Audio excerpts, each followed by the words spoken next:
समाज को विभाजित करने के लिए राजनीति करना चाहते हैं। अब जनता में भी झूठी बातें लेकर वो जा रहे हैं। राहुल गांधी का बात कोई सीरियसली लेगा तब तो कोई आंसर होगा ना। देश में विभाजनकारी राजनीति करने वाले लोग ना बाबा साहब के योगदान के बारे में कोई स्मारक बना रहे हो, उनके समय भी कष्ट दिए, बाद में भी कष्ट दिए। बीजेपी का ये चौतरफा हमला कांग्रेस पर इसलिए बरपा है क्योंकि खुद को डॉक्टर अंबेडकर का चिंतक बताने वाली कांग्रेस के लिए डॉक्टर अंबेडकर का मुद्दा अब महज अपनी सियासत चमकाने का मोहरा बन चुका है। कांग्रेस ने मंगलवार को देश भर में कई जगह विरोध प्रदर्शन किया तो बीजेपी शासित राज्यों के मुख्यमंत्रियों ने मंगलवार कांग्रेस के इस रवैये पर प्रेस कॉन्फ्रेंस कर जमकर निशाना साधा। यूपी के सीएम भी इसमें शामिल रहे और अपने ही अंदाज में कांग्रेस की करतूतों पर बरसे। पहले आप वो सुनिए। ये लोग किस रूप में समाज को विभाजित करने के लिए राजनीति करना चाहते हैं। आदरणीय गृह मंत्री जी के बयान को आधा अधूरा मीडिया के सामने प्रस्तुत करके उसके नाम पर किस प्रकार से अपनी राजनीतिक रोटियां इनके द्वारा सेकी जा रही है, इस तरीके से समाज को गुमराह करने का कार्य किया जा रहा है। अपने किए हुए पर पर्दा डालने के लिए इनके द्वारा लगातार इस शरारत की जा रही है। कांग्रेस जिसका इतिहास देश के अंदर भारत के दलितों और वंचितों का अपमान करना, जिसका इतिहास तुष्टीकरण के आधार पर दलितों और वंचितों को उनके अधिकारों से पूरी तरह रोकने की एक कुत्सित चेष्टा का हिस्सा रहा है, और दूसरी तरफ तुष्टीकरण के आधार पर देश को विभाजन के कगार तक पहुंचाने का कार्य भी कांग्रेस ने किया।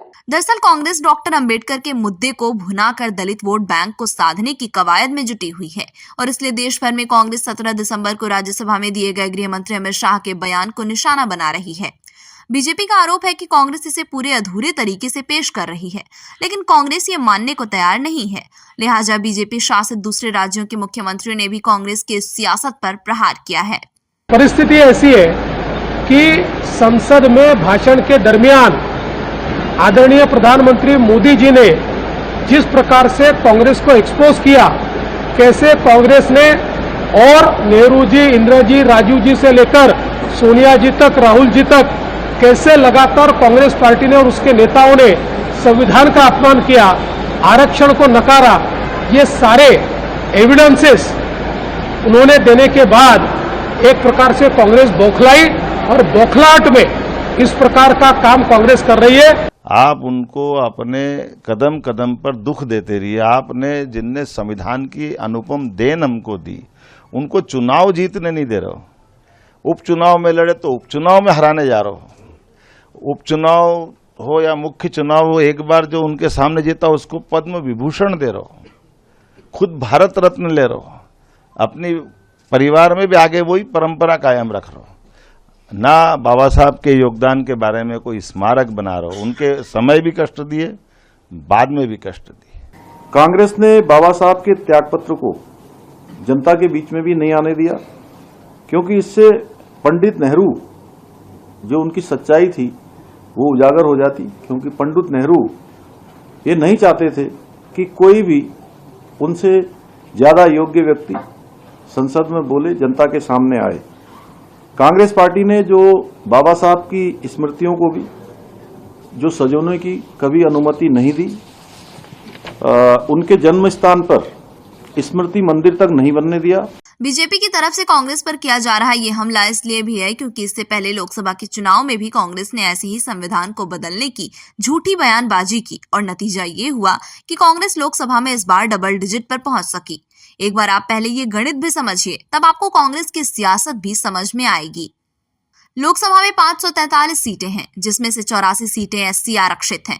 अब 2019 के चुनाव के आंकड़े आप देखेंगे तो उन 84 में से बीजेपी को 46 सीटें मिली थीं, कांग्रेस को 6 और अन्य के खाते में 32 सीटें गई थीं। जबकि जब कांग्रेस संविधान के नाम पर झूठ फैलाया तो बीजेपी को 30 सीटें ही मिली, जबकि कांग्रेस की 14 सीटें बढ़ गईं। और इस बार कांग्रेस ने 20 सीटें जीती, जबकि अन्य की भी 2 सीटें बढ़ी। अब शायद आपको कांग्रेस की सियासत के पीछे गणित समझ में आई होगी, लेकिन अब आपके मन में सवाल होगा कि अब तो लोकसभा का चुनाव खत्म हो गया है, तो फिर कांग्रेस इस मुद्दे पर इतना जोर क्यों दे रही है? तो इसका जवाब है आने वाले राज्यों के विधानसभा चुनाव। लोकसभा चुनाव के बाद कांग्रेस को किसी राज्य में अकेले दम पर जनाधार नहीं मिला। कांग्रेस की रणनीति हरियाणा और महाराष्ट्र जैसे बड़े राज्यों फेल साबित हुए। लिहाजा सवाल उठता है कि क्या कांग्रेस अपनी रणनीति बदलने के लिए यह मुद्दा उठा रही है? क्या कांग्रेस अपने खोते हुए जनाधार को वापस पाने के लिए डॉक्टर अंबेडकर को मोहरा बना रही है? क्या डॉक्टर अंबेडकर का मुद्दे से दलित वोटर्स को साध कर कांग्रेस अकेले दम पर जनाधार पाना चाहती है? कांग्रेस भले ही अपने आप को डॉक्टर अंबेडकर का सबसे बड़ा हितैषी बताने की कोशिश कर रही हो, लेकिन उसकी सियासी गणित भी इसके पीछे कहीं ना कहीं साफ जाहिर हो रही है। ये बात यूपी में बसपा को भी रास नहीं आई, क्योंकि सभी विपक्षी दलों में इस समय डॉक्टर अंबेडकर के नाम पर दलित वोट बटोरने की होड़ सी मची हुई दिख रही है। मायावती के भतीजे आकाश आनंद ने ट्वीट कर राहुल गांधी और प्रियंका गांधी पर कड़ा तंज कसा। आकाश ने ट्वीट करते हुए कहा कि राहुल गांधी और प्रियंका गांधी ने हमारी नीली क्रांति को फैशन शो बनाया और उसके बाद अरविंद केजरीवाल जी ने बाबा साहेब की छवि के साथ छेड़छाड़ की। अब आप खुद सोचिए कि डॉक्टर अंबेडकर के नाम पर सियासत में क्या चल रहा है। कांग्रेस ने जहां कई जगह प्रदर्शन किया, तो इधर यूपी में बसपा भी अपने आप को डॉक्टर अंबेडकर का हितैषी बताने में कोई कोर कसर नहीं छोड़ना चाहती है। बाबा साहेब अंबेडकर की विरासत के कई रखवाले अपनी सियासी जमीन की तलाश में नारों के शोर में अपना ठौर ढूंढ रहे हैं। यह लखनऊ का दिल कहे जाने वाला हजरतगंज है। यहाँ जो भीड़ है वो बीएसपी के सिपाही हैं, जो 8 साल में पहली बार सड़क पर उतरे हैं, नाम बाबा साहेब भीमराव अंबेडकर को लेकर, लेकिन निशाने पर सियासत और सिपाही हैं। कहानी बसपा की भी कांग्रेस के जैसी ही है। बसपा का भी जनाधार यूपी से खिसका हुआ ही दिख रहा है। अब बसपा भी इस सियासत में अपने आप को सेट करके 2027 का चुनाव सेट करना चाहती है। जय भीम के नारे के सहारे मायावती 4 बार यूपी की मुख्यमंत्री रह चुकी हैं। बसपा यूपी के साथ ही मध्य प्रदेश, छत्तीसगढ़, दिल्ली, हरियाणा और राजस्थान की सियासत में भी मजबूत दखल रखती आई। लेकिन 2012 के यूपी चुनाव से पार्टी के ग्राफ में जो गिरावट शुरू हुई, उसमें राष्ट्रीय पार्टी का दर्जा भी बसपा से छिन गया। लोकसभा में 0 और यूपी विधानसभा में पार्टी 1 सीट पर सिमट कर रह गई है। बसपा खराब से खराब हालत में भी 21% के आसपास का वोट शेयर मेंटेन रखती आई, लेकिन 2022 के यूपी चुनाव में 16% के करीब ही वोट मिले और महज 1 सीट ही जीत सकी। अब बसपा की नजर इस पॉलिटिक्स के जरिए अपने वोट बैंक को मजबूत करने पर है, ताकि 2027 के चुनाव में उसका असर दिख सके। लेकिन ये इतना आसान है नहीं, क्योंकि यूपी में दूसरे दलों की नजर भी इसी दलित वोटरों पर है, जो बसपा के लिए चिंता का सबब बन चुका है। और इसलिए बसपा डॉक्टर अंबेडकर के मुद्दे पर बीजेपी से ज्यादा कांग्रेस जैसे दलों का विरोध कर रही है। कांग्रेस के लंबे शासन के पीछे सवर्ण, दलित और मुस्लिम वोटों का गणित वजह माना जाता है। बसपा जैसी पार्टियों के उभार के बाद, दलित और सपा के उभार के बाद मुस्लिम वोट बैंक कांग्रेस से छिटक गया। सवर्ण वोटर भी बीजेपी की ओर शिफ्ट हो गए। दलित कांग्रेस को भी वोट कर रहे हैं। ऐसे में बसपा को डर है कि कहीं फिर से इस समाज का वोट कांग्रेस को ना जाने लगे। मायावती के लिए यूपी की दलित पॉलिटिक्स में चंद्रशेखर की पार्टी का बढ़ता प्रभाव भी चिंता बन गया है। बसपा लोकसभा चुनाव में 0 पर सिमट गई, वहीं चंद्रशेखर संसद पहुंचने में सफल रहे। अंबेडकर मामले में चंद्रशेखर खुद कह चुके हैं कि गृह मंत्री ने सफाई दे दी है, अब ये विवाद खत्म हो जाना चाहिए। ऐसे में बसपा को अपने लिए दलित बेस मजबूत करने का अवसर भी नजर नहीं आ रहा है। और पार्टी इसे हाथ से नहीं जाने देना चाहती। दूसरी तरफ कांग्रेस भी इस मुद्दे को भुनाने में लगी हुई है। पूरा खेल अपनी तरफ इस मुद्दे से दलित वोट बैंक को खींचना ही है। बीजेपी सहित पूरा एनडीए का खेमा इसको भली भांति समझ रहा है। राहुल जी ने उठाया, कांग्रेस पार्टी ने उठाया, आदरणीय हमारी नेता प्रियंका जी खड़गे जी ने उठाया, तो आज आम जो तबका है वो देख रहा है कांग्रेस की तरफ। और बाबा साहब का शुरू से सम्मान कांग्रेस पार्टी ने किया है। उनके जो भी स्थान पर ड्राफ्टिंग कमेटी का चेयरमैन बनाया, और जो संविधान जिसको आज पूरा देश चल रहा है, जिसको पूरा देश मानता है, वो बाबा साहब की देन है। और हम सब लोग उनके लिए लड़ेंगे।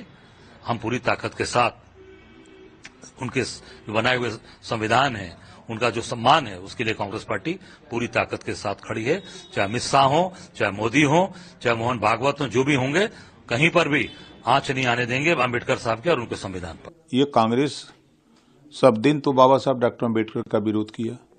बाबा साहब डॉक्टर अम्बेडकर जी गरीब, कमजोर, पिछड़े, दलित, अल्पसंख्यक के अधिकार को लेकर किससे लड़ते रहे? कांग्रेस से। और कांग्रेस बाबा साहब के विरोध करती रही आजादी से लेके, और जब बाबा साहब डॉक्टर अम्बेडकर जी चुनाव लड़े, 2 बार कांग्रेस ने हराया, तो मुस्लिम लीग से जीत के गए और मिनिस्टर बने। तब भी वो गरीब, कमजोर, पिछड़े, दलित, अल्पसंख्यक की ही बात कर रहे थे, अधिकार की बात कर रहे थे। तो कांग्रेस के लोगों ने नहीं माना, तो बाबा साहब डॉक्टर अम्बेडकर ने रिजाइन दे दिया। वही कांग्रेस जो संविधान को नहीं मानती। फिलहाल बाबा साहेब अम्बेडकर के नाम पर अब विपक्ष में ही दलित वोट बैंक को अपना बनाने की होड़ मची हुई है।